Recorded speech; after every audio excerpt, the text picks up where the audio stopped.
Josué. Josué, capítulo 24, versículos 14 e 15. Josué 24, 14 e 15. Diz assim: Agora, pois, temei ao Senhor e servi-o com integridade e com fidelidade. Deitai fora os deuses, os quais serviram os vossos pais da além do Eufrates, e no Egito, e servi ao Senhor. Porém, se vos parece mal servir ao Senhor, escolhei hoje a quem sirvais. Se aos deuses a quem serviram vossos pais, que estavam da além do Eufrates, ou aos deuses dos amorreus, em cuja terra habitais, eu e a minha casa serviremos ao Senhor. O tema desse ano, como os irmãos já sabem aí, qual é? Santificai-vos a Deus. É o tema que vamos estudar nesse ano de 2025, será o tema geral. Claro que vamos ver muitas particularidades desse tema, mas essa é a segunda parte daquela mensagem que a gente pregou no domingo, da qual nós falamos que a santificação ela é a base de uma vida em plena comunhão com o Senhor de toda a glória. A gente falou que a santificação é a nossa própria comunhão. A santificação não é uma lista de regras. A santificação não é uma vida religiosa em que você segue ali algumas ordens, alguns preceitos, mas a santificação é a própria vida com o Senhor, porque em Hebreus é dito, que devemos seguir a paz com todos e a santificação, sem a qual ninguém verá o Senhor. Então, para vermos o Senhor, para estarmos com o Senhor em comunhão com Ele, é preciso a santificação. Sem ela, a gente não consegue ir para frente na nossa vida espiritual. Então, na continuidade do livro de Josué, a gente viu lá o capítulo 3, certo? A gente viu lá atrás o início lá do livro de Josué, em que o povo de Israel, naquela geração, eles estavam diante da terra, já para entrar na terra ali, e eles se dedicam a Deus antes de entrar na terra. Eles se dedicam à santificação ao Senhor, e esse é o motivo pelo qual eles vão ter êxito quando eles entram na terra e conquistam a terra, certo? Deus tinha dado a terra para eles, era garantido, mas Deus requereu a eles: olha, é preciso santificação, santificai-vos a Deus, ok? Quando diz lá em Josué 3:5, disse Josué ao povo: santificai-vos, porque amanhã o Senhor fará maravilhas em vosso meio. Então Josué convida o povo a serem santos, a santificarem a sua vida diante de Deus. E na sequência do livro de Josué, a gente vai ver que essa atitude de santificação em seus corações é vista como a característica da obediência. Então, a obediência, aliás, a santificação, ela é percebida pela obediência. Então, não tem como você dizer que é santo se você não é obediente a Deus. Obediente àquilo que Deus diz na sua palavra. Não tem como. Não tem, essa é a primeira coisa.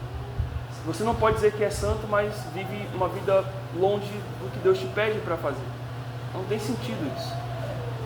Então, tem algo que está errado, certo?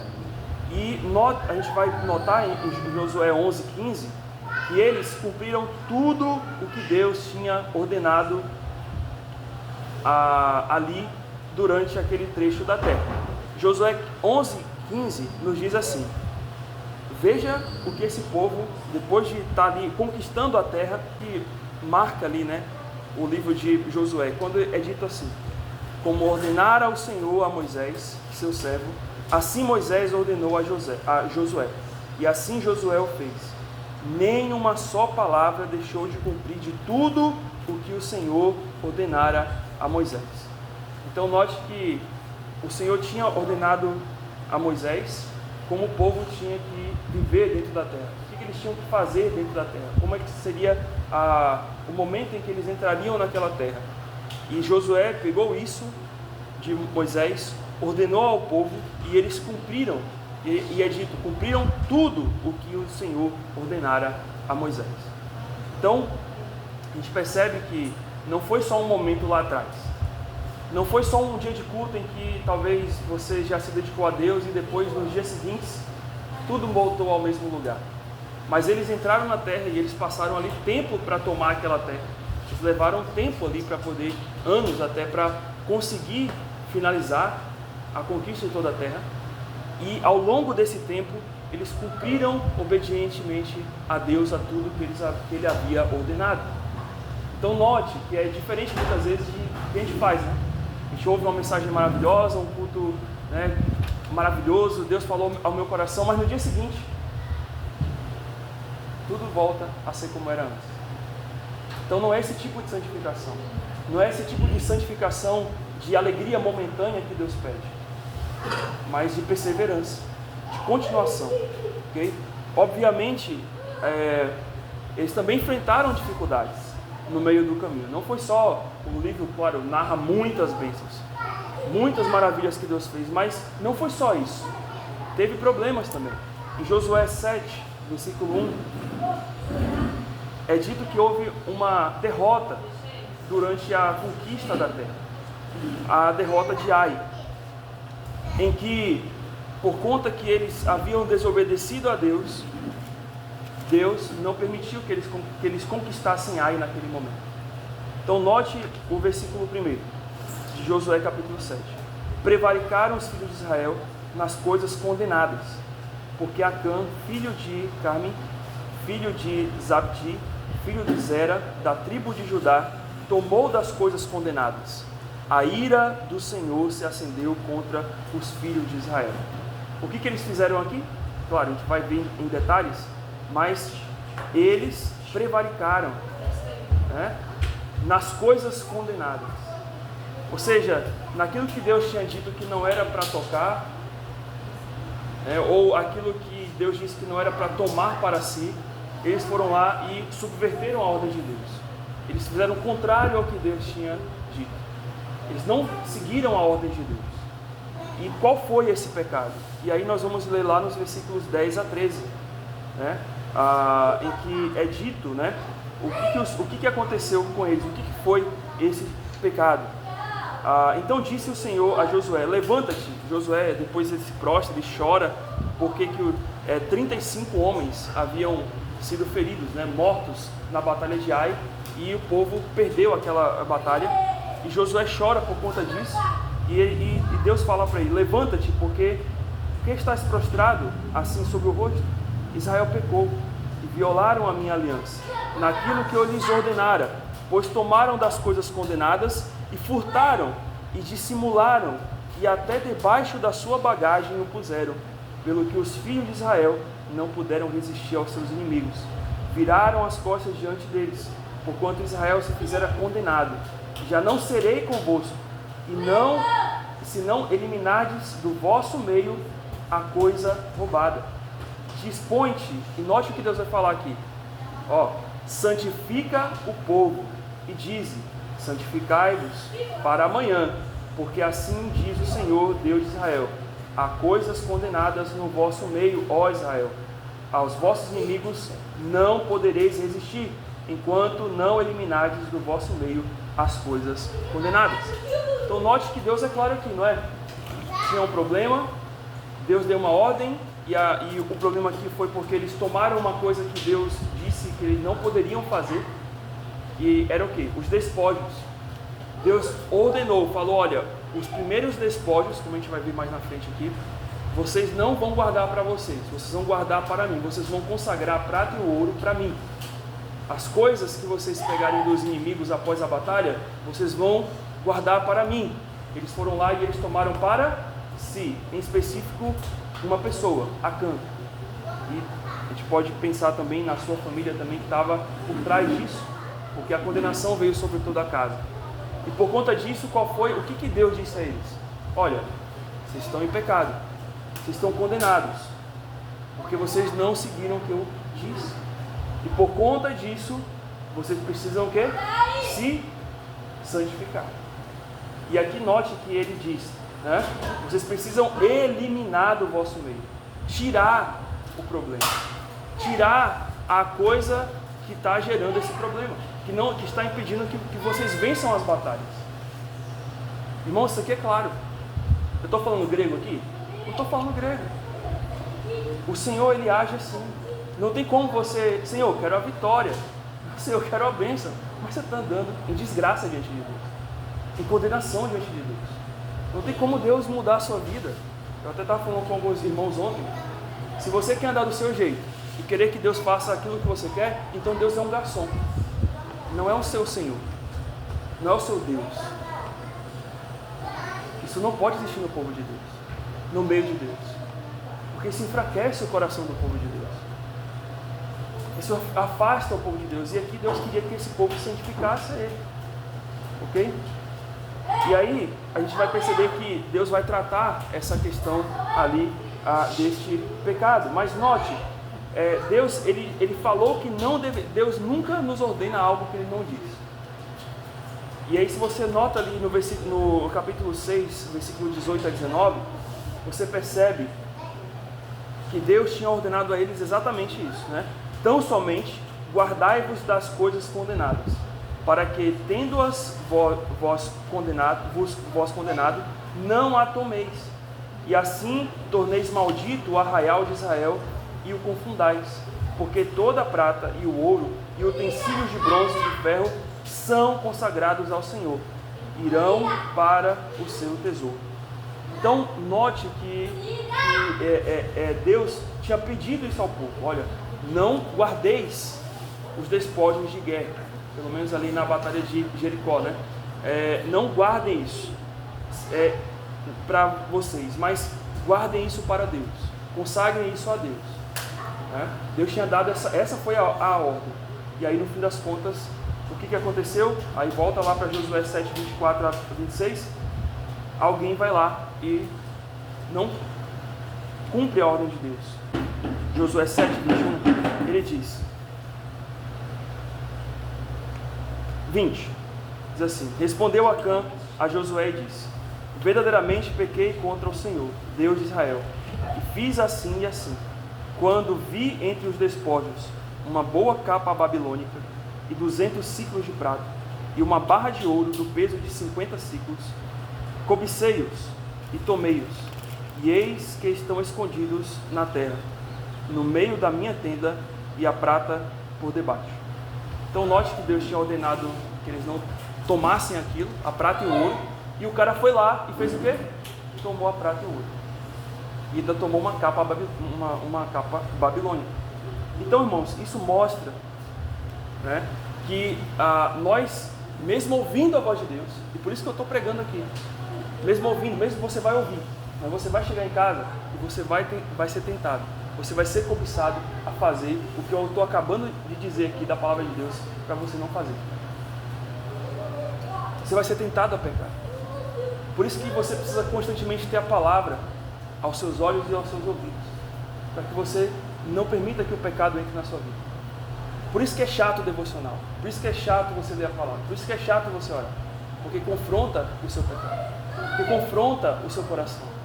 Então note que são nas pequenas coisas que nós caímos, nas pequenas coisas que nós nos deixamos levar, não seguimos a ordem de Deus.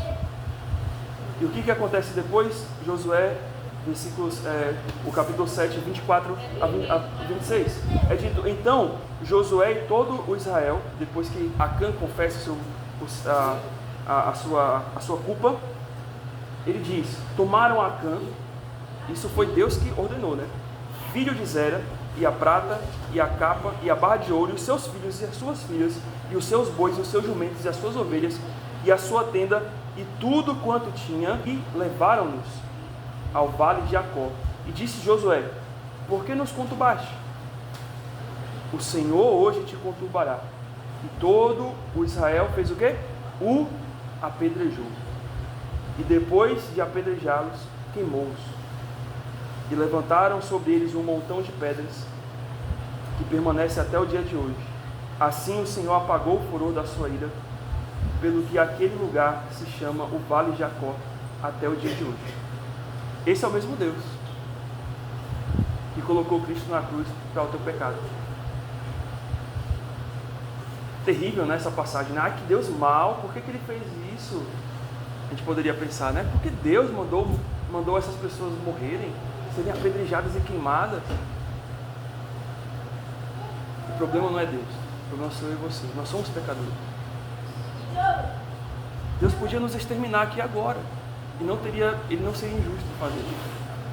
O problema é que a gente tem a visão que Deus é muito bom e aceita tudo que eu faço. Deus vai me abençoar mesmo que eu ande na miséria, mesmo que eu não sirva a Ele, mesmo que eu ande totalmente contrário a Ele. Mas essa é uma ideia errada. A ideia é que Deus é santo. Se não fosse Jesus Cristo, ai de nós, merecemos ser apedrejados e queimados como a cã, porque nós pecamos contra Deus. E eles tinham uma ordem clara. Isso mostra, irmãos, que a santidade a Deus é algo sério. Não sermos santos diante de Deus possivelmente é a causa da nossa derrota espiritual e até mesmo da derrota em muitas áreas de nossa vida. Por que nada dá certo? Por que tudo frustra na minha vida? Você fez um exame já na sua vida para ver se talvez não tem uma barra de ouro escondida no seu coração, uma barra de prata? Ou talvez você está se escondendo numa capa babilônica, entre aspas, né? Na capa da hipocrisia. Talvez tenha algo escondido. Talvez isso não dá certo. Você precisa trazer isso à tona e resolver diante de Deus. Existem pecados. Talvez seja isso que esteja impedindo que você viva uma vida abundante diante de Deus. Pois possivelmente você não tem resolvido aquilo que Deus está te pedindo para você resolver. E aí, ao invés de você viver uma vida abundante, você vai vivendo a mesma vida, esquecendo da promessa que Deus tem. Em João 10:10, que Ele promete dar vida e vida em abundância. Uma vida que seja plena, santa, em contentamento, em satisfação. E aí a culpa não é de Deus, porque Deus promete uma vida diferente para você e para mim. Mas também seja responsável com o que Deus está te dando. Seja responsável com a sua vida espiritual. Seja responsável em honrar a Deus. Não brinque. Não tome Deus por tolo. Não tome Deus por uma pessoa que é igual a você. Porque Deus é santo. Esse mesmo Deus que condenou Acã e toda a sua família é o mesmo Deus de hoje. Mas só não somos consumidos por causa da sua misericórdia em Jesus Cristo. Porque se não existisse Cristo, seríamos consumidos. E vale lembrar, irmãos, que a salvação aqui, santificação, são acontecimentos diferentes. A salvação, ela não é com base na nossa santificação diária. Ou seja, a gente não se santifica para ser salvo, né? Mas a salvação é o agir transformador de Deus no momento, é um ato que nos faz entender seu evangelho e nos faz arrepender e crer, e pela fé a gente deposita a nossa confiança em Jesus Cristo como nosso Salvador. Essa é a salvação. A salvação, ela é um momento, ela é um ponto, mas a santificação é depois da salvação. Você só pode ser santificado a Deus se você for salvo a Deus. Não existe santificação sem salvação. Mas uma vez que você é salvo, agora você se santifica a Deus. E o que é a santificação? É um processo. Ele ocorre depois que somos transformados, depois que somos salvos por Deus.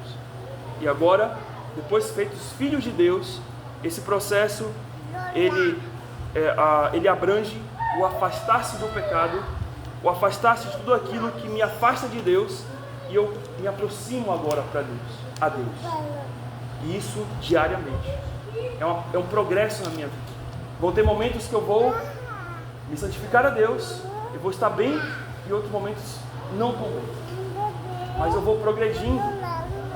E cada vez mais que eu vou avançando e amadurecendo em santificação, isso se torna algo impressionante na minha vida, porque eu não volto a pecar como eu estava pecando antes.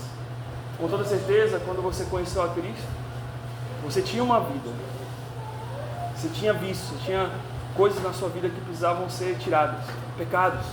que talvez hoje você já venceu. Hoje já não são uma luta no seu coração. Mas hoje você descobriu que tem outros problemas que naquela época você não tinha. E você vai ter que lidar com isso hoje. Porque é isso que acontece. Quando nós nos aproximamos cada vez mais de Deus, mais e mais nós vemos as nossas imperfeições. Ok? Então, é uma cooperação. E aí chegamos ao final, indo para o fim, no livro de Josué 24. O povo agora já tinha conquistado a terra. Eles dividiram entre si as posses. Agora o Senhor vai renovar uma aliança com o seu povo. E aí, nos versículos 1 a 14, a gente não vai ler, mas Deus vai falar tudo o que Ele tinha feito ao povo, desde Abraão até o momento em que eles estão na terra. Deus vai relembrar ele. E é isso que Deus faz em nossas vidas. O que Deus procura fazer sempre, irmãos? É nos lembrar. Por quê? Porque nós temos memória de pecadores. Nós nos esquecemos do que Deus fez. Nós nos esquecemos do que o Senhor já tem feito por nós. Com certeza você já falou assim: olha, pastor, olha, eu quero louvar a Deus, eu quero agradecer a Deus porque nós passamos por uma prova grande e nós vencemos essa prova, e a partir de hoje eu vou servir a Deus com mais intenção, e você até chora. Mas passa-se uma semana, passa-se um mês, passam-se 6 meses, passa-se um ano, e aí você esquece daquilo que aconteceu lá atrás. Você se esquece daquilo que você se consagrou lá atrás. Você se esquece da bênção de Deus. E você volta a cair no mesmo lamaçal de pecado. Você volta a praticar a mesma porcaria que você praticava. Por isso que você precisa da palavra na sua frente todos os dias, para que você não se esqueça da cruz de Cristo, do que Deus já fez por você. Porque o pecado todo dia vai te lembrar: peca, peca, peca, peca, peca. Mas a palavra de Deus vai te mostrar: não é esse o caminho. Volta para cá, vem para Deus, santifica-se a Deus. E é isso que você precisa.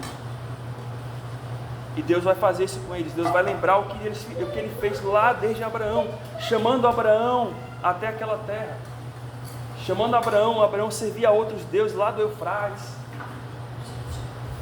E agora eles estão na terra que agora eles tomam posse da terra, e a promessa se cumpre, vamos dizer assim, em partes, né? Mas pelo menos eles entram na terra, eles estão ali. E aí, nos versículos 14 e 15, vai haver uma renovação da aliança. Depois vocês podem ler os versículos de 1 a 13, para você ver o que Deus tinha feito na vida deles. Mas vamos focar, já indo para o final, nos versículos 14 a 15. E aqui nós vamos perceber que depois que o Senhor relembra eles de tudo aquilo que Ele tinha feito para o povo, eles vão agora renovar a aliança a Deus. E essa aliança, ela envolvia alguns acordos. Essa aliança, ela envolvia alguns termos, né? E o primeiro termo a gente encontra ali no versículo 14. Ele diz assim: agora, pois, temei ao Senhor.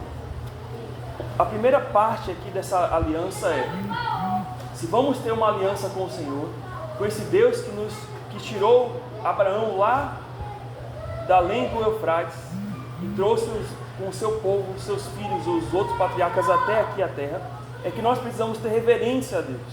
Ele diz: agora, pois, temei ao Senhor. E temer a Deus quer dizer reverência, reverenciar a Deus. Não pode haver santidade se não há temor a Deus.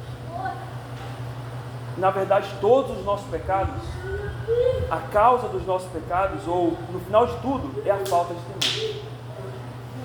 Pergunta: você pecaria ao meu lado? Pense no seu pior pecado agora. Pense no seu pior pecado. Pensou? Você pecaria do meu lado, na minha frente? Pecaria? Sim? Pecaria? Não? Por quê? Ah, pastor, porque o Senhor é o pastor. Se o Senhor me ver pecando, o Senhor vai falar. O Senhor vai dizer para mim: não faça isso, irmão. Ok? Correto? No mínimo isso, né? Além da vergonha, correto? Ok? Mas por que você faz isso com Deus todos os dias? Mas por que você faz isso com Deus todos os dias? Com o Espírito Santo que está no seu coração? Todos os dias. E olha que eu não sou nada perante ao que é o Espírito Santo, perante ao que é Deus. Você entendeu? Por que você teme ao pastor, mas não teme a Deus? Por quê? Então falta-nos o quê? Temor a Deus. Temor a Deus não é medo.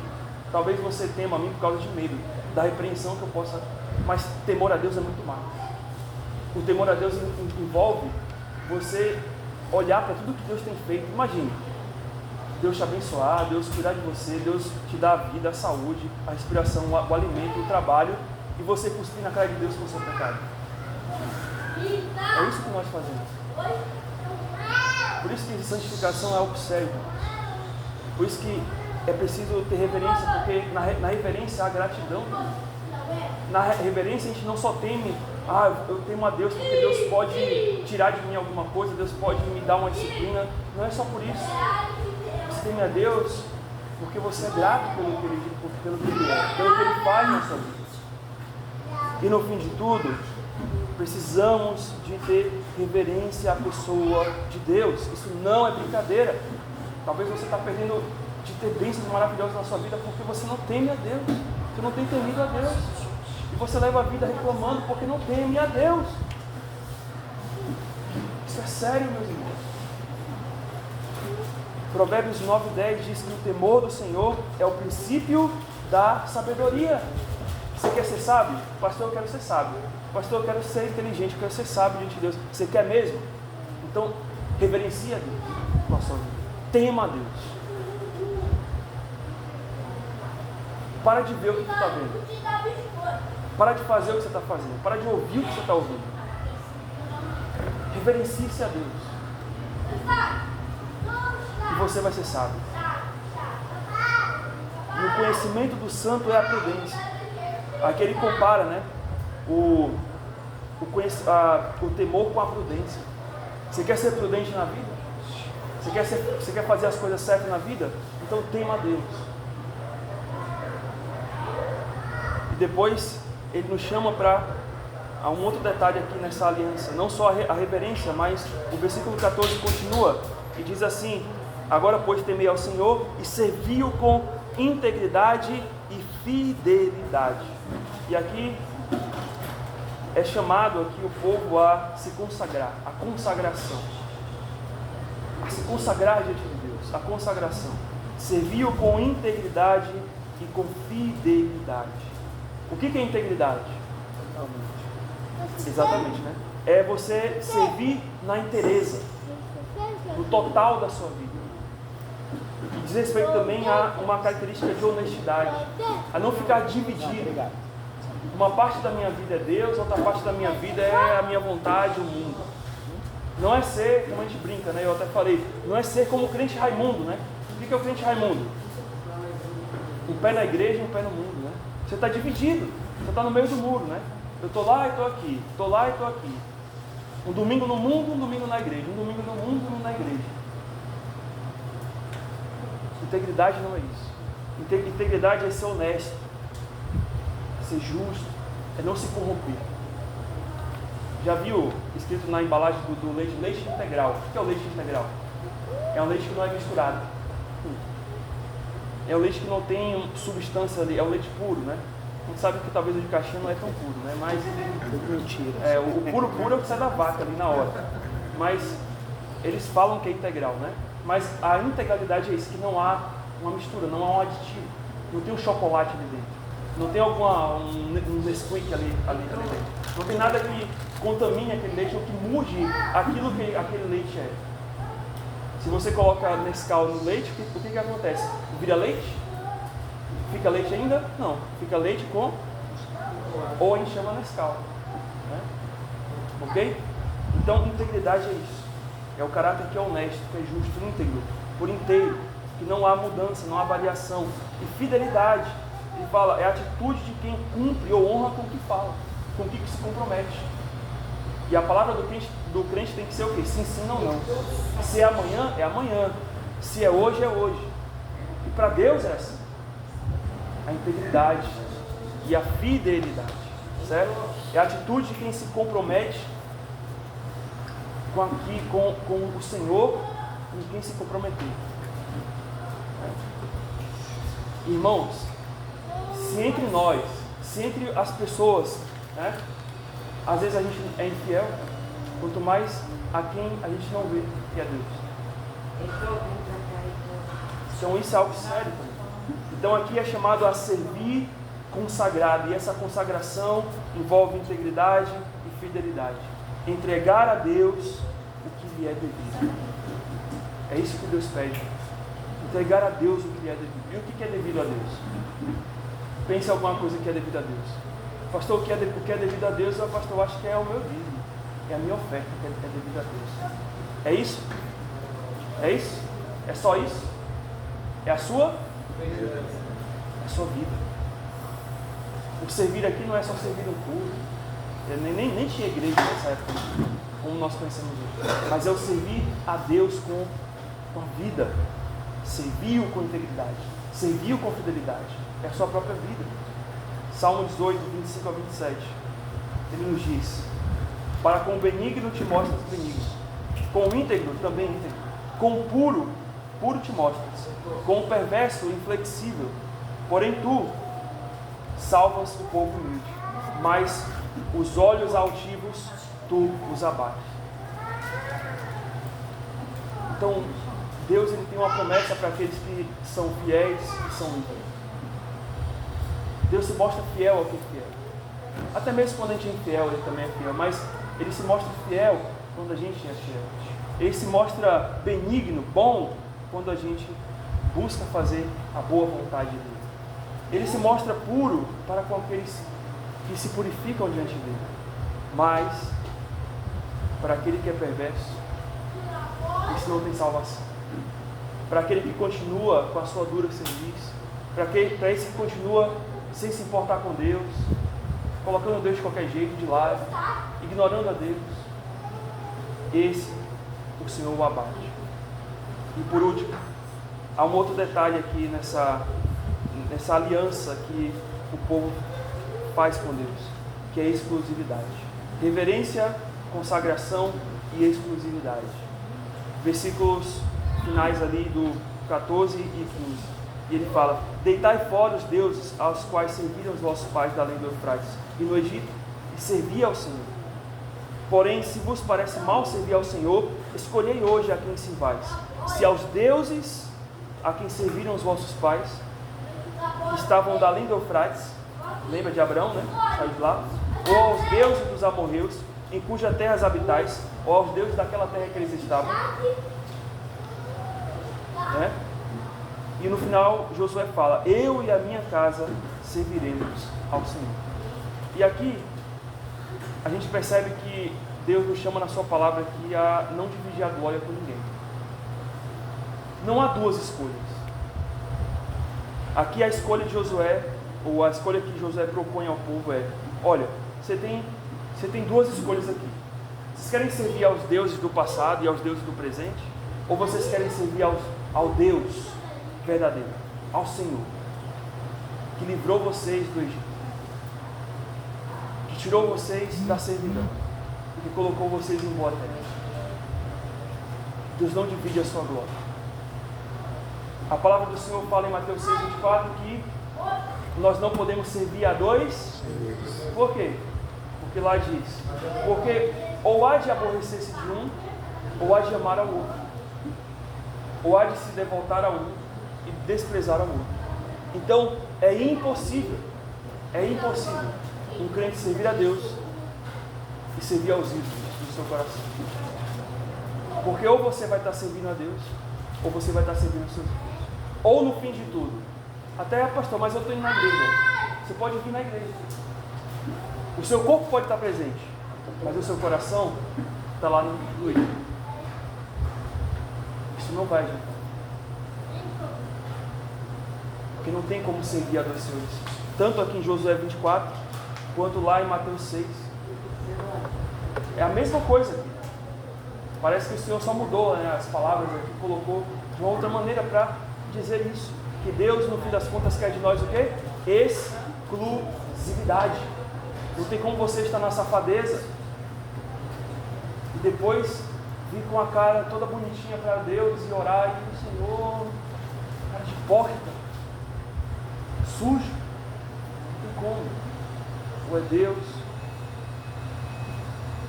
ou é Deus ou é o seu coração, ou é Deus ou é o seu orgulho, ou é Deus ou são os seus ídolos. E aí, independente da resposta do povo, o que Josué fala para fechar aqui? O final do versículo 15. Eu e a minha casa serviremos ao Senhor. Olha, eu não sei vocês, escolhi hoje. Aí vocês escolhem aí. Mas uma coisa eu sei, eu e a minha casa serviremos ao Senhor. Estamos em família, estamos em casa aqui, né? Família, na família espiritual. Eu espero que essa seja a sua atitude. Não só aqui agora, no que você está ouvindo, mas na sua casa, na sua vida. Quando você terminar esse estudo, quando você voltar lá para sua casa, na segunda, na terça, na quarta, na quinta, na sexta, eu espero que também você tenha firme essa certeza de que eu e a minha casa serviremos ao Senhor. E não só fale isso, não só afirme isso, mas aplique na sua casa. Como você vai servir? Como você e a sua casa vai servir a Deus? Como nós como igreja vamos servir a Deus? E aí eu quero só colocar aqui pontuar algumas coisas. Como nós e a nossa casa podemos servir a Deus com reverência, com consagração, com exclusividade, ou no fim das contas, em que áreas? Na sua comunhão pessoal, particular com Deus, palavra e oração. Não tem como fugir disso, palavra e oração. É preciso isso, palavra e oração. É a primeira coisa, vai ser a base de tudo, palavra e oração. Depois, a comunhão em grupo, em igreja, participa dos cultos. Ah, pastor, hoje eu estou cansado de domingo. No sábado, hoje, eu sei que muitos aqui estão cansados. Muitos aqui até vieram do trabalho. Estão aqui. Por que você não consegue fazer isso? Talvez no dia de culto. Então, se for o caso, a gente muda o culto para cá, irmão. A gente vê, aluga o espaço aqui, porque no final tem piscina. Né? Se é isso, né? Se todo dia é para fazer, se todo culto é para fazer um churrasco, né? Então vamos fazer um churrasco. Pelo menos você vai estar aqui. Obviamente que não é assim, né? Claro. Mas a questão é que lute para estar presente nos cultos.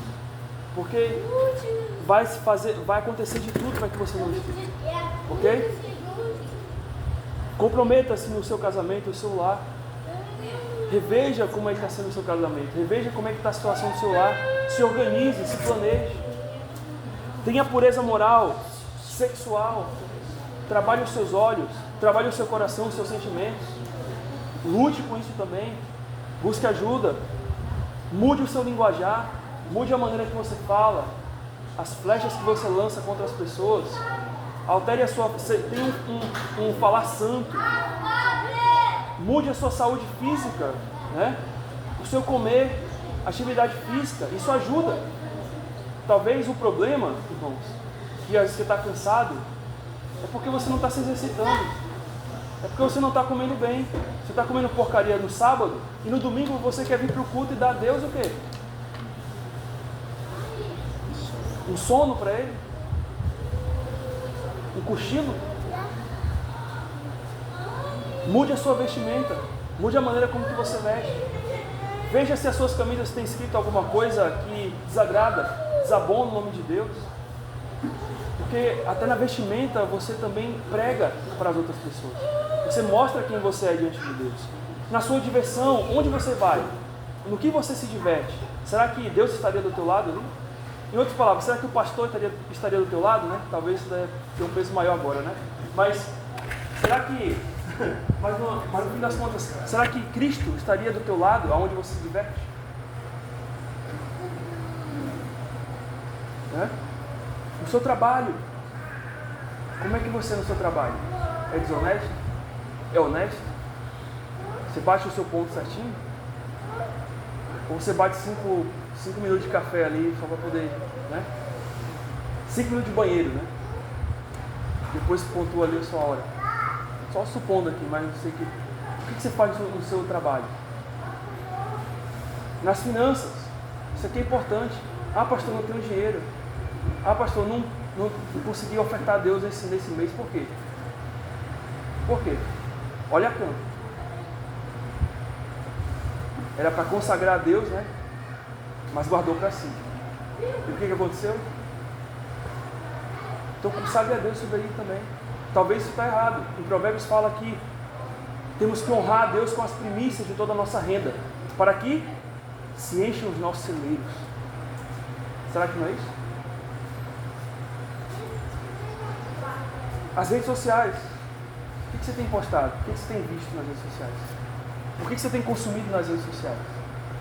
Será que eu estaria do seu lado vendo o que você vê?